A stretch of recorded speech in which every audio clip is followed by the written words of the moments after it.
Honey റോസിന്റെ വസ്ത്രധാരണം ആണോ ഇവിടെ ചർച്ച ചെയ്യപ്പെടേണ്ടത്, ബോബി ചെമ്മണ്ണൂരിന്റെ വഷളത്തരമാണോ ഇവിടെ ചർച്ച ചെയ്യപ്പെടേണ്ടത് എന്നാണ് ഞാൻ ആദ്യം മനസ്സിലാക്കാൻ ശ്രമിച്ചത്. പക്ഷെ ഈ സോളിഡ് തെളിവില്ലായ്മയും വെച്ചുകൊണ്ട് വെറും ഉന്നയിക്കപ്പെടുന്ന വാക്കുകളാൽ ഒരു പുരുഷന്റെ ജീവിതം തകർക്കപ്പെടാൻ പാടില്ല എന്നേ ഞാൻ പറഞ്ഞിട്ടുള്ളൂ. ഇപ്പൊ 2010 ഇപ്പൊ രഞ്ജിത്തിനെതിരെ വന്ന ആരോപണം തീർച്ചയായിട്ടും ഗുരുതരമാണ്. രാഹുൽ ഈശ്വർ മുൻകൂർ ജാമ്യ അപേക്ഷ നൽകി. എന്തായാലും ഹണി റോസ് രാഹുൽ ഈശ്വറിനെതിരെയും കേസ് കൊടുത്തിട്ടുണ്ട്. എന്തായാലും പുതിയൊരു അഡ്വക്കേറ്റിനെ വെക്കേണ്ട ആവശ്യം രാഹുൽ ഈശ്വറിന് വരുന്നില്ല. പുള്ളിക്കാരൻ ഒരു അഡ്വക്കേറ്റ് ആയതിന്റെ സ്ഥിതിക്ക് ഈ കേസൊക്കെ സ്വന്തമായിട്ട് വാദിച്ചോളും അല്ലേ.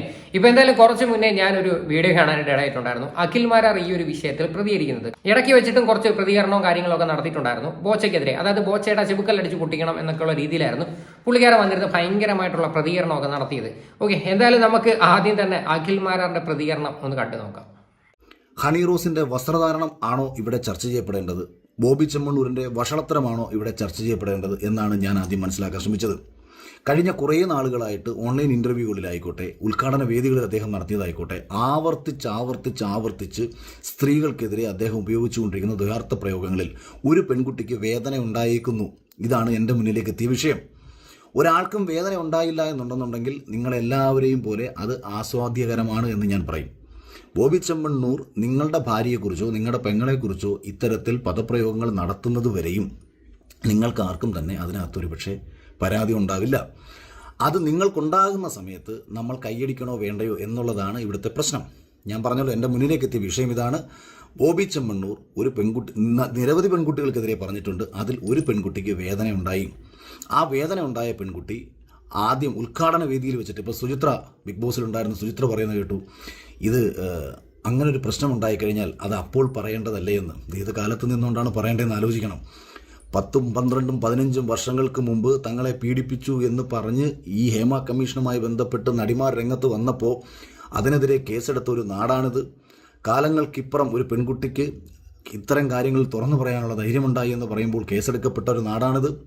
അല്ലെങ്കിൽ നിയമം അതിൻ്റെ വഴിക്കാണ്. അതിൻ്റെ ശരിതെറ്റുകളെ നമുക്ക് പിന്നീട് വിലയിരുത്താം. ഇനി ഉദ്ഘാടന വേദിയിൽ വെച്ച് ഹണി റോസ് ഒരുപക്ഷെ ഇത് ആസ്വദിച്ചിട്ടുണ്ടാകാം എന്ന് കരുതി അവർ പിന്നീട്, അതായത് അയാൾ നിരവധി തവണ നിരന്തരം ആവർത്തിച്ച് സംസാരിക്കുകയാണ്. നിരവധി തവണ ഈ പറയുന്ന ബോച്ചെ, ഈ പറയുന്ന ഹണി റോസിനെ പറ്റിയിട്ട് വളരെ മോശമായിട്ടുള്ള രീതിയിൽ പല ഇന്റർവ്യൂസിലും വന്ന് സംസാരിച്ചിട്ടുണ്ട്. എന്തായാലും അതിൻ്റെയൊക്കെ ഒരു ആഫ്റ്റർ എഫക്റ്റ് ആണ് ഇപ്പോൾ ആ പുള്ളിക്കാരൻ പോയി ജയിലിൽ കിടക്കുന്നത്. കാര്യം ബോച്ചെ ചെയ്തതിനകത്തോട്ട് ഒരു മനുഷ്യർക്കും അംഗീകരിക്കാൻ പറ്റത്തില്ല, ആരും സപ്പോർട്ട് ചെയ്ത് പറയുന്നതുമില്ല. ആ പറഞ്ഞേക്കുന്ന സാധനങ്ങൾ ഭയങ്കര ഓവറായതിൻ്റെ പേരിലാണ് ഈ പറയുന്ന ബോച്ചയ്ക്ക് പണി കിട്ടിയത്. ഓക്കെ, എന്തായാലും പുള്ളിക്കാരൻ ഇപ്പോൾ ജയിലിൽ പോയി. അതിൻ്റെ ശിക്ഷ എന്തായാലും പുള്ളിക്കാരന് കിട്ടുകയും ചെയ്തു.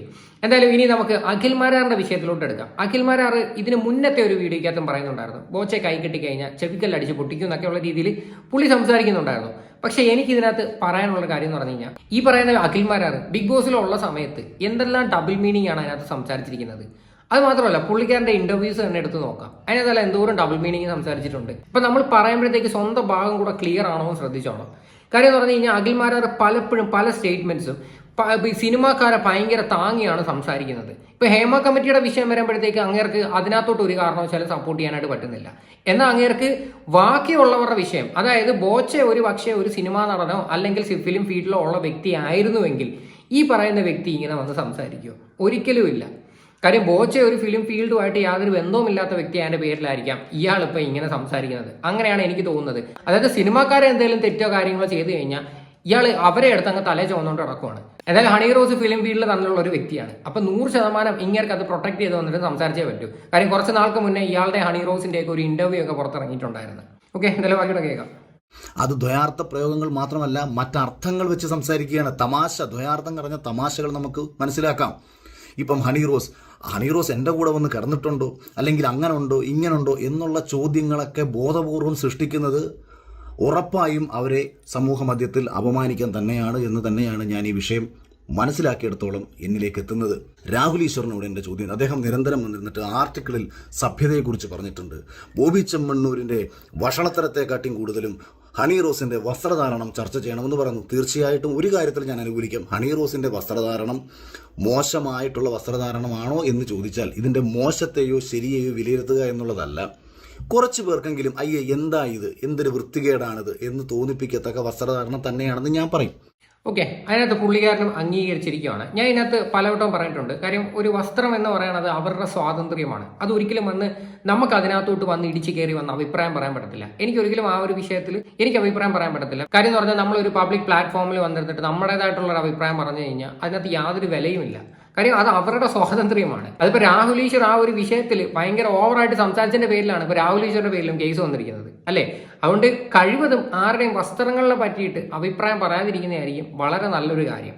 ഓക്കെ, ഇതിനകത്ത് അഖിൽമാരാർ വേറൊരു കാര്യം പറയുന്നുണ്ടായിരുന്നു. ഇന്നലെ നമ്മുടെ ബിഗ് ബോസിൽ തന്നെ ഉണ്ടായിരുന്ന ഒരു വ്യക്തിയായിരുന്നു ഈ സുചിത്ര എന്ന് പറയുന്നത്. സുചിത്ര വന്ന് പറയുന്നുണ്ടായിരുന്നു എന്തെങ്കിലും ഒരു പ്രശ്നങ്ങൾ നേരിട്ട് കഴിഞ്ഞാൽ ആ സ്പോട്ടിൽ റിയാക്ട് ചെയ്യണമെന്ന്.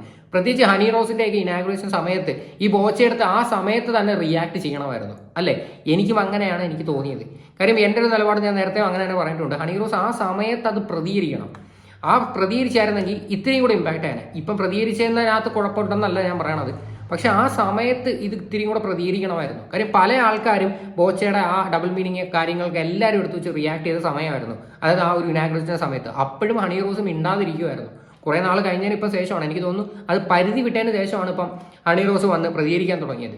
എന്തായാലും ആ സുചിത്ര പറയുന്നതിനകത്തോട്ട് 100% ഞാൻ യോജിക്കുന്നു. പക്ഷെ അഖിൽമാരാർ അത് യോജിക്കാത്ത രീതിയിലൊക്കെയാണ് പുള്ളിക്കാരെ സംസാരിക്കുന്നത് ഇപ്പം. എന്തായാലും ബാക്കിയുടെ കാണാം. എന്നും കരുതിയിട്ട് ആ പെൺകുട്ടിയെ കയറി പിടിക്കാനോ ആ പെൺകുട്ടിയുടെ അടുത്ത് മോശം സംസാരിക്കാനോ ഈ രാജ്യത്ത് ആർക്കെങ്കിലും അവകാശമുണ്ടോ? അത് അവരുടെ ഇഷ്ടത്തിൽ പെടുന്നതാണ്. ഇനി സഭ്യത എന്നത് അതാ ഞാൻ കുറച്ചു മുമ്പ് പറഞ്ഞു വന്നൊരു മാറ്റർ. ഇപ്പം ഇതേ രാഹുൽ ഈശ്വർ ഒരു വേശ്യാസ്ത്രീ ബലാത്സംഗം ചെയ്യപ്പെട്ടാൽ ബലാത്സംഗം ചെയ്യുന്നവനെ ന്യായീകരിച്ചുകൊണ്ട് ഈ പെൺകുട്ടി ഇന്നലകളിൽ കാശ് കൊടുത്ത് കിടന്നു കൊടുത്തിട്ടുള്ളവളല്ലേ, അതുകൊണ്ട് അവളെ സോഷ്യൽ ഓഡിറ്റിന് വിധേയമാക്കണം, അവളത്ര ശീലാവതിയൊന്നുമല്ല, അതുകൊണ്ട് അവളിങ്ങനെ പീഡനത്തിന് ഇരയാവേണ്ടവളായിരുന്നു, അല്ലെങ്കിൽ പൊതുസമൂഹം മുഴുവൻ പറഞ്ഞുകൊണ്ടിരിക്കുന്നത് അവൾ വേശ്യയല്ലേ, അവൾ പിഴയല്ലേ, അതുകൊണ്ട് ഈ പീഡിപ്പിച്ചവനെ നമുക്ക് തള്ളിപ്പറയാം. അതായത് ഈ പുള്ളിക്ക് എല്ലാ കാലത്തും ഈ 5-6 നിലപാടുകൾ കാണും, എല്ലാ വിഷയത്തിനകത്തും പുള്ളിക്ക് നിലപാടുകൾ കാണും. അപ്പം സാരി എന്നത് സഭ്യതയുടെ മാനദണ്ഡത്തിൽ പെടുന്നതാണോ? ഈ സഭ്യത എന്നതുകൊണ്ട് താങ്കൾ ഉദ്ദേശിക്കുന്നത് പൂർണ്ണമായും മറച്ച പർദ്ദ പോലെയുള്ള വസ്ത്രങ്ങളാണോ? എന്താണ് സഭ്യതയുടെ മാനദണ്ഡത്തിന്റെ അടിസ്ഥാനത്തിൽ രാഹുൽ ഈശ്വർ കഴിഞ്ഞ കുറച്ച് ദിവസങ്ങളായിട്ട് ചാനൽ ചർച്ചയിൽ വന്നിരുന്നിട്ട് ആവർത്തിച്ച് പറഞ്ഞുകൊണ്ടിരിക്കുന്ന ഈ വിവരക്കേടെന്തെന്ന് എനിക്ക് മനസ്സിലാവുന്നില്ല. അതുപോലെ തന്നെയാണ് അഖിൽമാരാറിന്റെ പലപ്പോഴും ഉള്ള സ്റ്റേറ്റ്മെന്റ്സ്. എന്തിനാണ് ഈ സിനിമാക്കാരെ മാത്രം ഭയങ്കരമായിട്ട് താങ്ങി സംസാരിക്കുന്നത്? കാര്യം ഈ ഹണി റോസിന്റെ ബോച്ചയുടെ ഒരു വിഷയത്തിൽ എന്റെ ശക്തമായിട്ടുള്ള നിലപാട് ഞാൻ പറഞ്ഞിട്ടുണ്ടായിരുന്നു. അതിനകത്ത് 100% ഹണി റോസിനെ തന്നെയാണ് സപ്പോർട്ട് ചെയ്ത് സംസാരിക്കുന്നത്. രാഹുൽ ഈശ്വറിന്റെ നിലപാടിനകത്തോട്ടും എനിക്ക് ബേസിക്കലി വലിയ യോജിപ്പില്ല, പ്രത്യേകിച്ച് ഈ ഡ്രസ്സിങ്ങിന്റെ കാര്യത്തിനകത്തോട്ട്. അതായത് രാഹുൽ ഈശ്വർ പറയുമ്പോൾ പല കാര്യങ്ങളും ഒരാളെ മാത്രം ഫോക്കസ് ചെയ്തിട്ടാണ്, അതായത് ഹണി റോസ് എന്ന് പറയുന്ന ഒരു വ്യക്തിയെ മാത്രം ഫോക്കസ് ചെയ്തിട്ടുള്ള രീതിയിലോട്ടാണ് സംസാരിക്കുന്നത്. പക്ഷെ ഇവിടെ അഖിൽമാരാറിന്റെ കേസ് അങ്ങനെ. എന്തിനാണ് ഇങ്ങേര് സിനിമാക്കാരെ മാത്രം തല ചുമന്നുകൊണ്ട് കിടക്കുന്നത്? കാര്യം എന്ന് പറഞ്ഞാൽ ഇങ്ങേര് ആ ഒരു ഫീൽഡിൽ നിൽക്കുന്നതാണ്. പലപ്പോഴും ആ ഒറ്റ നിലപാടിനകത്തോട്ട് ഒരിക്കലും അംഗീകരിക്കാൻ പറ്റത്തില്ല. കാര്യം അഖിൽമാരാറിനെ ഞാൻ ഭയങ്കരമായിട്ട് സപ്പോർട്ട് ചെയ്തിരുന്ന വ്യക്തിയാണ് ബിഗ് ബോസിനകത്ത്. കാര്യം പല രീതിയിലുള്ള ഡബിൾ മീനിങ് ആയിരുന്നു ഈ പുള്ളിക്കാരൻ അതിനകത്ത് സംസാരിക്കുന്നത്. നാദറുടെ എന്തെല്ലാം രീതിയിൽ സംസാരിച്ചിട്ടുണ്ടെന്ന് നമുക്ക് എല്ലാവർക്കും അറിയുന്നതാണ്. പ്രത്യേകിച്ച് ശോഭയെടുത്ത് ഏതൊക്കെ രീതിയിലായിരുന്നു പെരുമാറിയുന്നത്. അതായത് ശോഭയ്ക്ക് താല്പര്യം ഇല്ലാഞ്ഞിട്ട് പോലും പലപ്പോഴും ഇങ്ങനെ പോവുക, തോണ്ടുക, ശോഭയെടുത്ത് കൈകയറി പിടിക്കുക. അപ്പോൾ ശോഭയ്ക്ക് ഇതൊന്നും ഇൻട്രസ്റ്റ് ഇല്ലെന്ന് ശോഭ ഓൾറെഡി അതിനകത്ത് പറഞ്ഞിട്ടുണ്ട്. ആ എപ്പിസോഡ്സൊക്കെ നിങ്ങൾ എടുത്ത് നോക്കിക്കഴിഞ്ഞാൽ കാണാൻ പറ്റും. പക്ഷെ എന്നിട്ട് പുള്ളി ഇപ്പം വന്നിട്ട് ഇങ്ങനെയൊക്കെയുള്ള ഒരു നിലപാട് പറയുമ്പോഴത്തേക്ക് എനിക്ക് അതിനകത്തോട്ട് ബേസിക്കലി അങ്ങനെ യോജിക്കാൻ പറ്റുന്നില്ല. കാര്യം ഇടയ്ക്ക് വെച്ചിട്ട് പുള്ളി ഏമ കമ്മിറ്റിയായിട്ട് ബന്ധപ്പെട്ടിട്ട് ഒരു ചാനൽ ചർച്ച ഉണ്ടായിരുന്നു. അതിനകത്ത് പുള്ളി പറഞ്ഞൊരു കാര്യം ഞാൻ നിങ്ങളെ കേൾപ്പിച്ചു തരാം. കുറച്ചു മുമ്പ് പറഞ്ഞു വെച്ച സമയത്ത് പറഞ്ഞു, ഇപ്പൊ ഒരു പെൺകുട്ടിക്കെതിരെ സോളിഡ് തെളിവുകൾ. എന്തിനാണ് ഒരു പെൺകുട്ടിയെ ഒരാൾ റേപ്പ് ചെയ്തു എന്ന് പറഞ്ഞാൽ സോളിഡ് തെളിവുകളും കൊണ്ട് ഈ ഇന്ത്യ മഹാരാജ്യത്ത് ഏത് കേസാണ് അങ്ങനെ എടുത്തിട്ടേക്കുന്നത്? ഏത് പെൺകുട്ടിക്കാണ് അങ്ങനെ ഒരു സോളിഡ് തെളിവ് കൊണ്ട് പോകാൻ പറ്റുന്നത്? പക്ഷെ ഈ സോളിഡ് തെളിവില്ലായ്മയും വെച്ചുകൊണ്ട് വെറും ഉന്നയിക്കപ്പെടുന്ന വാക്കുകളാൽ ഒരു പുരുഷന്റെ ജീവിതം തകർക്കപ്പെടാൻ പാടില്ല എന്നേ ഞാൻ പറഞ്ഞിട്ടുള്ളൂ. ഇപ്പൊ 2010 ഇപ്പൊ രഞ്ജിത്തിനെതിരെ വന്ന ആരോപണം തീർച്ചയായിട്ടും ഗുരുതരമാണ്, ഇല്ലെന്നത് ഞാൻ പറയുന്നില്ല. പക്ഷേ അത് അന്നത്തെ കാലഘട്ടത്തിൽ ഇത്രയും കാലം നിശബ്ദരായിരുന്നിട്ട് ഹേമ കമ്മീഷൻ വരുന്ന സമയത്ത് മലയാള സിനിമയിൽ നിലവിലില്ല പുള്ളി. മലയാള സിനിമയിൽ പുള്ളി ഒരു സിനിമയും ചെയ്യുന്നില്ല. ഈ പുള്ളിക്ക് ഇപ്പൊ ആകെ ഉള്ളത് ഗവൺമെന്റിന്റെ ഒരു ഔദ്യോഗിക സ്ഥാനമാണ്. പുള്ളി അതിൽ നിന്ന് മാറ്റി നിർത്തിയെന്ന് വെച്ചോ. ആ പെൺകുട്ടി നിയമപരമായിട്ട് പരാതിപ്പെടാൻ പോകുന്നില്ല.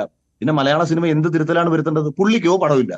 പിന്നെ പുള്ളിയുടെ സെറ്റിൽ എന്തെങ്കിലും നിയന്ത്രണം വരുത്തേണ്ട കാര്യമുണ്ടോ? മലയാളം ഇപ്പൊ പവർ ഗ്രൂപ്പ് എന്നൊക്കെ പറഞ്ഞിട്ടുള്ള സംഭവങ്ങൾ, ഇവരുടെയൊക്കെ പവർ നശിച്ച് പടം പോലും ഇല്ലാതെ ഇവരെല്ലാവരും എങ്ങനെങ്കിലും ഒരു സിനിമ കേട്ടല്ലോ. ഇത് തന്നെയല്ലായിരുന്നു സുചിത്ര പറഞ്ഞിരുന്നത്. അതായത് എന്തെങ്കിലും പ്രശ്നം ഉണ്ടെങ്കിൽ നമ്മൾ ആ ഒരു സമയത്ത് പ്രതികരിക്കണമെന്ന്, അല്ലേ? അപ്പം ഈ ഒരു വിഷയത്തിനകത്തോട്ട് ഈ പുള്ളിയുടെ സ്റ്റേറ്റ്മെന്റ്സ് നിങ്ങൾ കേട്ടല്ലോ. അതായത് ഭയങ്കര രീതിയിൽ താങ്ങി. അവിടെ സിദ്ദിഖിന്റെ രാജി വരെ ഉള്ള സമയത്തായിരുന്നു. സിദ്ദിഖ് രാജി വെച്ച ആ ഒരു സമയം ഉണ്ടല്ലോ, ആ സമയത്തായിരുന്നു ഈ പുള്ളി ഇങ്ങനെ സംസാരിക്കുന്നത്. അപ്പൊ അതിനെ പറ്റിയിട്ട് എങ്ങും വന്ന് പുള്ളി സംസാരിക്കുന്നത് ഞാൻ കേട്ടിട്ടില്ല. അന്നും അഫക്റ്റഡ് ആയിട്ടുള്ള ഒരു പെൺകുട്ടിയായിരുന്നു. ഈ പറയുന്ന സോളിഡ് എവിഡൻസ് എല്ലാം ഉണ്ടായിരുന്നു. പോലീസുകാർ ഹോട്ടലിൽ ചെന്നിട്ട് എല്ലാം കൃത്യമായിട്ട് എടുത്തതായിരുന്നു. ഹൈക്കോടതി എന്തായിരുന്നു പറഞ്ഞത്? പ്രഥമ ദൃഷ്ടിയാൽ ഈ കുറ്റം ചെയ്തിട്ടുണ്ട്, അതുകൊണ്ടാണ് ഹൈക്കോടതിയിൽ നിന്ന് ഈ കേസ് തള്ളിയത്. എന്നിട്ട് പിന്നെ നേരെ എങ്ങോട്ടാ? സുപ്രീം കോടതിയിലായിരുന്നു പോയത്. എന്നിട്ട് സുപ്രീം കോടതിയിലായിരുന്നു ആ പുള്ളിക്ക് ജാമ്യം കിട്ടിയത്.